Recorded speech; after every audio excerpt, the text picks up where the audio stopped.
Hello बच्चों, आइए प्रश्न को पढ़ते हैं। हमारा प्रश्न है तीन तारों के प्रतिरोध क्रमशः 4, 5 और 6 ओम है। बारी बारी से इन तारों के सिरों पर एक निश्चित विभवांतर लगाने पर किस तार में ऊष्मा सबसे अधिक दर से उत्पन्न होगी? कारण सहित उत्तर दीजिए। तो आइए सबसे पहले इस प्रश्न की मुख्य अवधारणा को समझते हैं।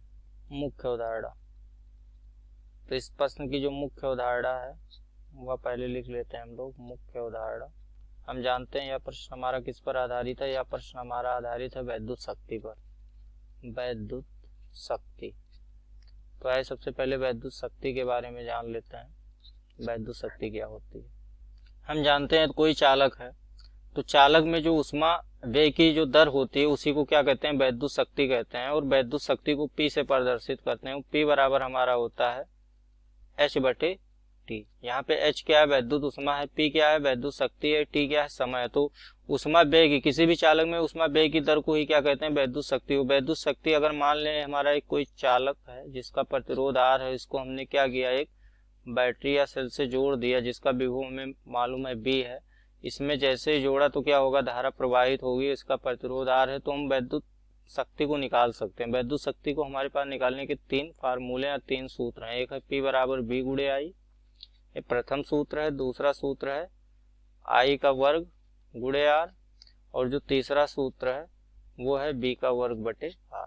तो ये तीन सूत्र का प्रयोग हम करके निकाल सकते हैं कि किसमें कितनी वैद्युत शक्ति होगी। तो आइए प्रश्न की ओर बढ़ते हैं। प्रश्न में बोला है कि तीन तार हैं लेकिन उनके प्रतिरोध अलग अलग हैं, लेकिन इनको क्या कर रहे हैं, एक एक को हम क्या कर रहे हैं, समान विभव से लगा रहे हैं। तो कह रहा है ऊष्मा सबसे अधिक दर से किसमें उत्पन्न होगी, मतलब वैद्युत शक्ति किस तार की सबसे अधिक होगी। तो यहाँ अगर हम तीन तार ले लें, ये हो गया हमारा प्रथम, और ये हो गया द्वितीय तार, और ये हो गया हमारा तृतीय तार, तीसरा वाला, इसका प्रतिरोध R1 है, इसका प्रतिरोध R2 है, और इसका प्रतिरोध R3। तो यहाँ प्रश्न में देखें तो R1 बराबर हमारा है, R1 बराबर 4 ओम है।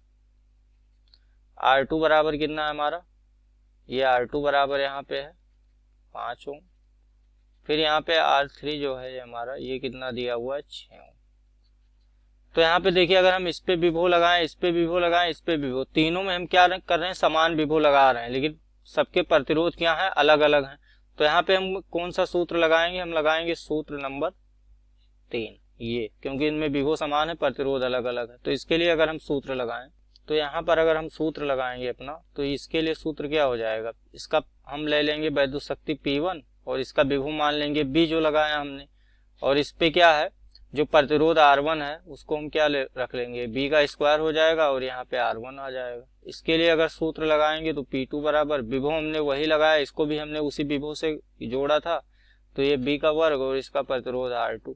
फिर यहाँ से लगाएं P3, तो P3 हमारा हो जाएगा B का वर्ग, इसमें भी विभव समान है, और ये क्या हो जाएगा, R3।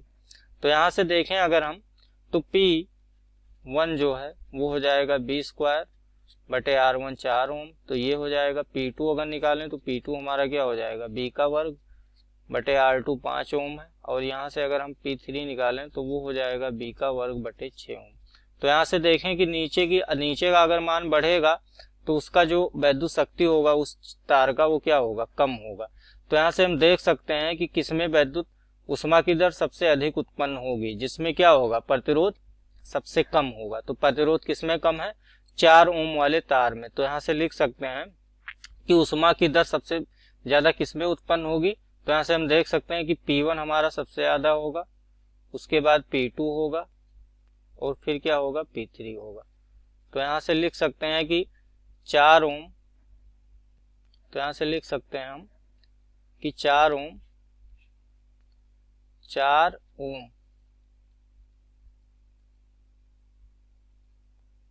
तार में वैद्युत ऊष्मा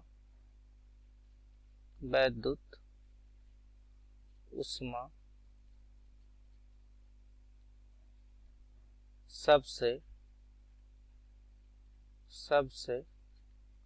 अधिक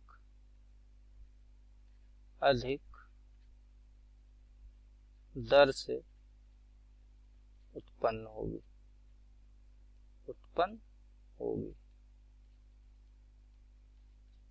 क्योंकि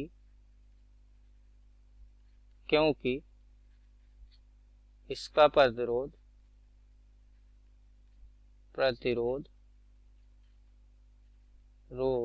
सबसे कम है, सबसे कम है।